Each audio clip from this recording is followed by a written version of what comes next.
एक बार फिर से अपनी क्लास में सभी लोगों का वेलकम करते हैं।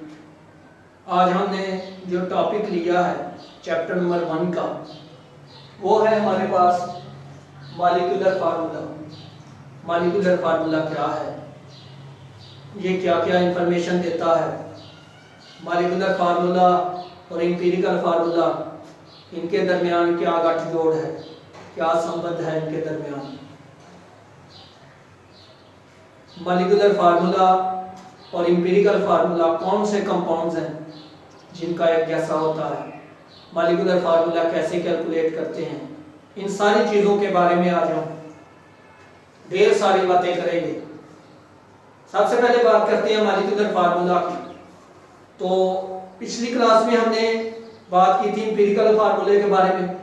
तो एम्पिरिकल फार्मूला क्या है, किसी कंपाउंड के अंदर मौजूद जो एटम्स हैं उनके दरमियान सिंपलेस्ट रेशो, मतलब कि कंपाउंड जो है वो कौन कौन से एलिमेंट से मिलकर बना है, सिंपल कौन कौन से एलिमेंट से मिलकर बना है और किस रेशो में है, ये हमें जो है जो एम्पिरिकल फार्मूला बताता है।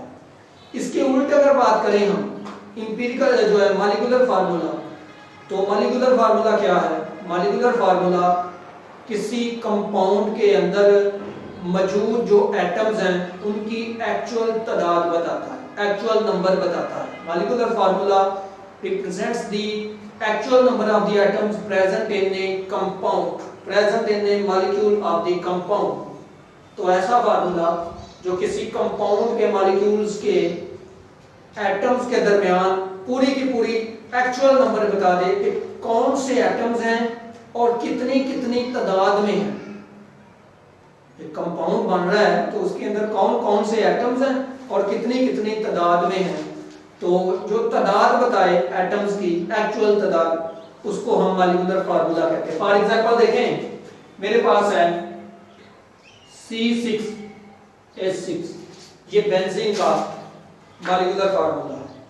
तो बेंजीन का मॉलिक्यूलर फार्मूला ये बता रहा है कि बेंजीन जो है दो तरह के एटम से मिलकर बना है, कार्बन और हाइड्रोजन से। और ये भी बता रहा है कि बेंजीन के अंदर कार्बन 6 टाइम रिपीट जो है 6 टाइम रिपीट हुआ है और हाइड्रोजन भी 6 टाइम रिपीट हुआ है। मतलब एटम्स के बारे में भी बता रहा है कि कौन कौन से एटम्स हैं और ये भी बता रहा है कितनी दफा रिपीट हुए हैं। तो ऐसा फार्मूला जो एटम्स के अंदर मौजूद एटम्स की एक्चुअल नंबर बताए, सही सही तादाद बता दे, उसको बोलते हैं मॉलिक्यूलर फार्मूला। फॉर एग्जांपल देखें, एम्पिरिकल जो है मॉलिक्यूलर फार्मूला है ग्लूकोज का C6H12O6। ये क्या बता रहा है, ये बता रहा है कि जो ग्लूकोज है वो 3 तरह के एटम से मिलकर बना है, कार्बन से, हाइड्रोजन से और ऑक्सीजन से। और ये भी बता रहा है कि इसमें कार्बन 6 दफा आएगा, हाइड्रोजन जो है इसके अंदर 12 दफा आएगा और ऑक्सीजन जो है ये भी 6 दफा आएगा। इसके अलावा देखें, ये फार्मूला है सल्फ्यूरिक एसिड। तो इसका मतलब क्या है, इसका मतलब ये है कि H2SO4, इसका मॉलिक्यूलर फार्मूला ये बता रहा है कि सल्फ्यूरिक एसिड के अंदर जो है हाइड्रोजन के एटम्स की तादाद 2 है, सल्फर के एटम की तादाद 1 है और ऑक्सीजन के एटम की तादाद जो है 4 है। और ये भी बता रहा है कि ये 3 तरह के एटम से मिलकर बना है, जिसमें हाइड्रोजन जो है 2 दफा आ रहा है, सल्फर जो है 1 दफा है, ऑक्सीजन जो है 4 दफा रिपीट हुआ है। तो ऐसा फार्मूला जो कंपाउंड के अंदर मौजूद एटम्स की एक्चुअल नंबर बता दे, रिप्रेजेंट कर दे, उसको बोलते हैं मॉलिक्यूलर फार्मूला। अब समटाइम ये भी क्वेश्चन पूछा जाता है कि एम्पिरिकल फार्मूला और मॉलिक्यूलर फार्मूले के अंदर जो है रिलेशन क्या होता है, एम्पिरिकल फार्मूला और मॉलिक्यूलर फार्मूले के दरमियान क्या रिलेशन है। मतलब कि अगर हमें एम्पिरिकल फार्मूला पता हो तो उससे मॉलिक्यूलर फार्मूला कैसे फाइंड कर सकते हैं। तो रिलेशनशिप होता है हमारे पास, अगर molecular formula is equal to n cross empirical formula, ये रिलेशनशिप है। मॉलिक्यूलर फार्मूला और एम्पिरिकल फार्मूला के दरमियान ये रिलेशन है। Molecular formula is equal to n cross empirical formula. मतलब अगर मुझे इंपीरिकल फार्मूला और इसकी वैल्यू n की वैल्यू का पता चल जाए तो मैं मॉलिक्यूलर फार्मूला फाइंड कर सकता हूं। अगर मुझे ये और ये तीनों चीजें पता हो तो मैं इंपीरिकल फार्मूला फाइंड कर सकता हूं। शॉर्टली अगर बात की जाए तो इन तीनों चीजों में से दो की वैल्यू का पता हो तो तीसरा जो है हम रिलेशन, तीसरी जो है वैल्यू निकाल सकते हैं, तीसरा जो है हम चीज निकाल सकते हैं। अब ये वाला जो डिजिट है, ये जो सॉरी इंटीजर है n जो है, ये क्या है, n बेसिकली एक रेशो है किस किस के दरमियान, मॉलिक्यूलर फार्मूला मास और इंपीरिकल फार्मूला मास के दरमियान। n is equal to molecular formula mass divided by empirical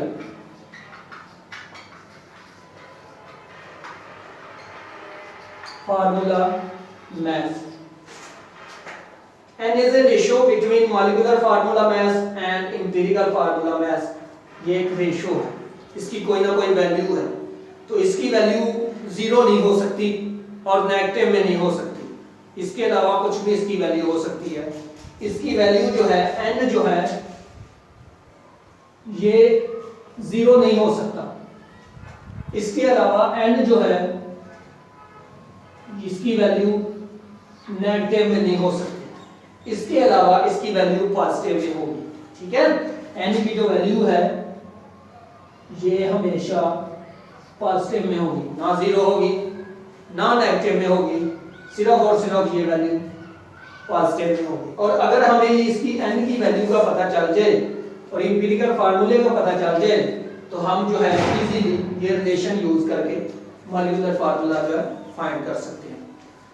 अब कुछ क्वेश्चन कुछ जो है ये भी पूछा जा सकता है कि कौन से मॉलिक्यूल्स हैं जिनके लिए इंपीरिकल फार्मूला और मॉलिक्यूलर फार्मूला जो है सेम होते हैं। तो याद रखें ऐसे मॉलिक्यूल जिनके लिए n की वैल्यू 1 है, जिनके लिए n की वैल्यू यूनिटी है, उन कंपाउंड्स का मॉलिक्यूलर फार्मूला और इंपीरिकल फार्मूला जो है सेम होगा। कैसे? फॉर एग्जांपल देखें, हमारे पास है फॉर एग्जांपल मेरे पास है अमोनिया, इसके अलावा मेरे पास है वाटर, मेरे पास है मीथेन, मेरे पास है नाइट्रिक एसिड, मेरे पास है सक्रोज, मेरे पास है सल्फ्यूरिक एसिड, मेरे पास है कार्बन डाइऑक्साइड। ये कुछ कंपाउंड, ढेरों ऐसे कंपाउंड्स हैं जिनका मॉलिक्यूलर फार्मूला और इंपीरिकल फार्मूला सेम है।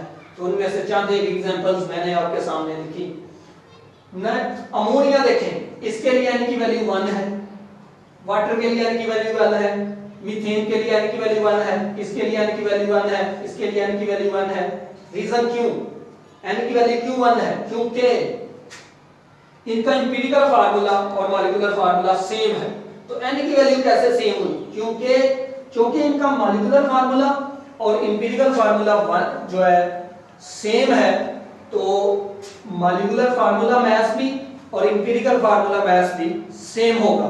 तो दोनों को जब डिवाइड किया जाएगा तो आंसर 1 आएगा। फॉर एग्जांपल देखते हैं वाटर का केस। वाटर देखें, हम कह रहे हैं कि इसका इंपीरिकल फार्मूला और मॉलिक्यूलर फार्मूला जो है सेम है, तो इसके लिए n की वैल्यू 1 कैसे होगी? तो इसके लिए n की वैल्यू कैसे 1 होगी? इसका मॉलिक्यूलर फार्मूला मास निकालें। मॉलिक्यूलर फार्मूला मास निकालने के लिए क्या करना पड़ता है? जितने भी एटम्स होते हैं फार्मूले के अंदर उन सब के एटॉमिक मास को प्लस करना पड़ता है। तो ऑक्सीजन का एटॉमिक मास है 16 AMU, ठीक है, 16 + 2 18। तो इसका इंपीरिकल फार्मूला मास और मॉलिक्यूलर फार्मूला मास सेम होगा। इसका मॉलिक्यूलर फार्मूला मास 18, इसका इंपीरिकल फार्मूला मास भी 18 है। तो इसके लिए n की वैल्यू क्या है? 1 है। तो इसके लिए n की वैल्यू 1, तो यहाँ पे अगर मैं n 1 पुट करता हूं और इसका इंपीरिकल फार्मूला भी पुट करता हूं, तो क्योंकि इसका इंपीरिकल फार्मूला यही है, तो 1 × H2, तो इसका मॉलिक्यूलर फार्मूला भी यही होगा। तो याद रखें ऐसे कंपाउंड जिनके लिए n की वैल्यू 1 है उनका एम्पिरिकल फार्मूला और उनका मॉलिक्यूलर फार्मूला सेम होगा। अब इससे रिलेटेड जो है हमारे पास एक एग्जांपल है, एग्जांपल नंबर 5, उसको हम जो है हल करते हैं, डिस्कस करते हैं इसके बाद। तो एग्जांपल नंबर 5 क्या है? Combustion analysis of an organic compound shows that contain 65.44% carbon, 5.50% hydrogen and 29.06% oxygen. What is the empirical formula of the compound? If the molar mass of this compound is 110.15 gram per mole, calculate the molecular formula of the compound. क्या मतलब है कि एक compound है, उसका combustion analysis किया गया है, उसमें हमने कार्बन, हाइड्रोजन और ऑक्सीजन की परसेंटेज निकाली है। सबसे पहले उसका हमने एम्पिरिकल फार्मूला फाइंड करना है, उसके बाद हमने जो है उसका मॉलिक्यूलर फार्मूला फाइंड करना है, और जबकि उसका मोलर मास दिया हुआ है, यानी कि मॉलिक्यूलर फार्मूला मास दिया हुआ है। तो ये करते हैं जी। सबसे पहले इसको हल करेंगे। Example number 5,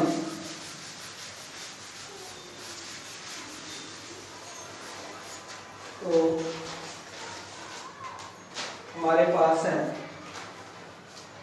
given data. Example number 5, given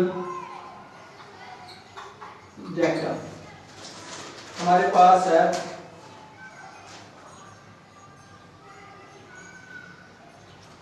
percentage of carbon, ये है हमारे पास 65.414%। परसेंटेज ऑफ हाइड्रोजन ये है हमारे पास 5.50%। इसके अलावा परसेंटेज ऑफ ऑक्सीजन ये है हमारे पास 29.06%। और मॉलिक्यूलर मास जो है कंपाउंड का वो भी दिया हुआ है। मॉलिक्यूलर मास ऑफ कंपाउंड ये है हमारे पास ग्राम पर मोल। फाइंड क्या करना है? To be find out empirical formula,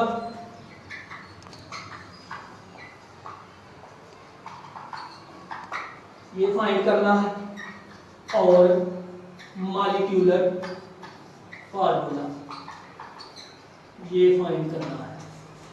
तो सबसे पहले एम्पिरिकल फार्मूला फाइंड करने के लिए वही स्टेप्स जो हम पिछले लेक्चर्स के अंदर बार बार रिपीट करते रहे हैं, तो फाइंड करते हैं जी। सॉल्यूशन सबसे पहले फाइंड करेंगे empirical formula. Empirical formula find करने के लिए परसेंटेज सबसे पहला स्टेप है, वो उसने हमें बताया हुआ है। नेक्स्ट स्टेप से हम स्टार्ट करेंगे ग्राम एटम रेशियो से। तो सबसे पहले ग्राम एटम ऑफ कार्बन ये हमारे पास आएगा।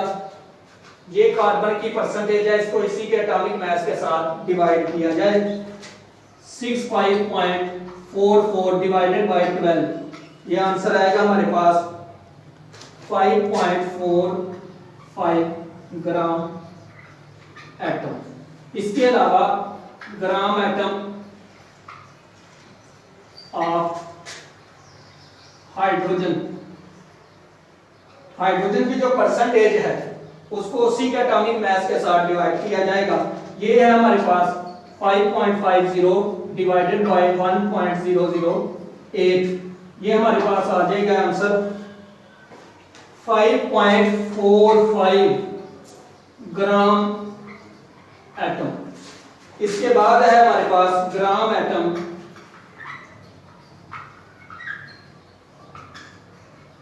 ऑक्सीजन। ऑक्सीजन के ग्राम एटम निकालने हैं, इसकी जो परसेंटेज है इसको इसी के एटॉमिक मास के साथ डिवाइड करें।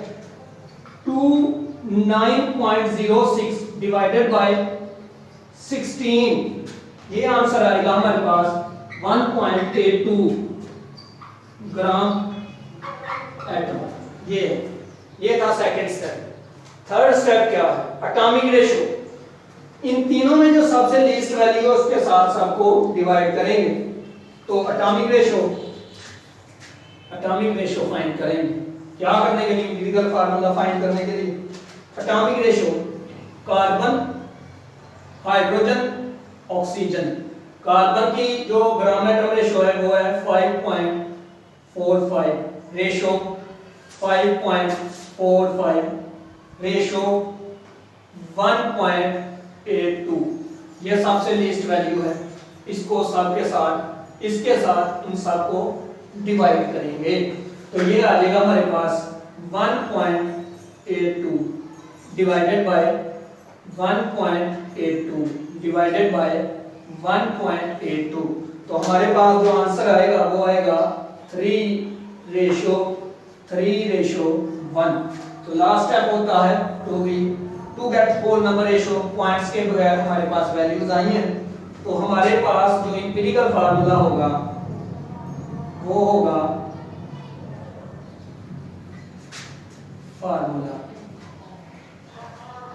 हमारे पास जो एम्पिरिकल फार्मूला है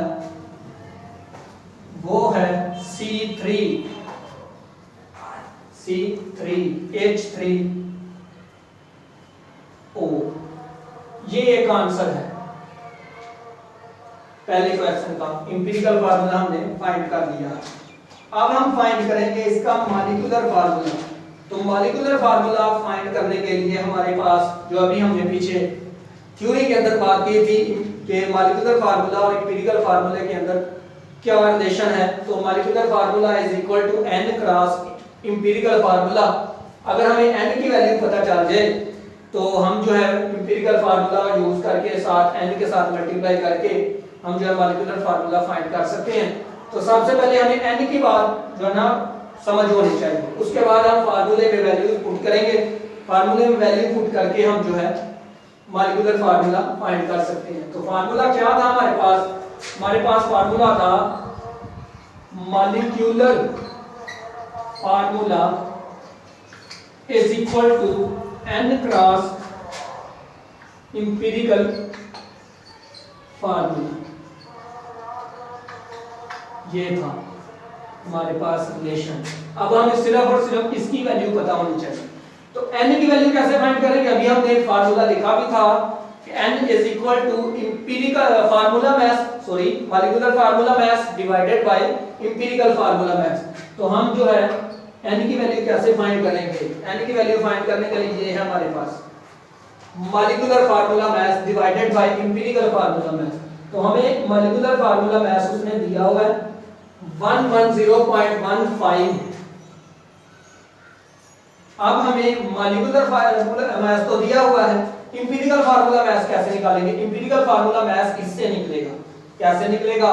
इस सब को जो है मल्टीप्लाई करेंगे, यहाँ पे जो एटॉमिक मास है इनको इसके साथ मल्टीप्लाई करेंगे। तो देखते हैं जी, कार्बन को 12, कार्बन का एटॉमिक मास है 12 को 3 के साथ मल्टीप्लाई करेंगे। टोटल कुल मिला के हमारे पास जो एम्पिरिकल फार्मूला मास आएगा वो आएगा 55।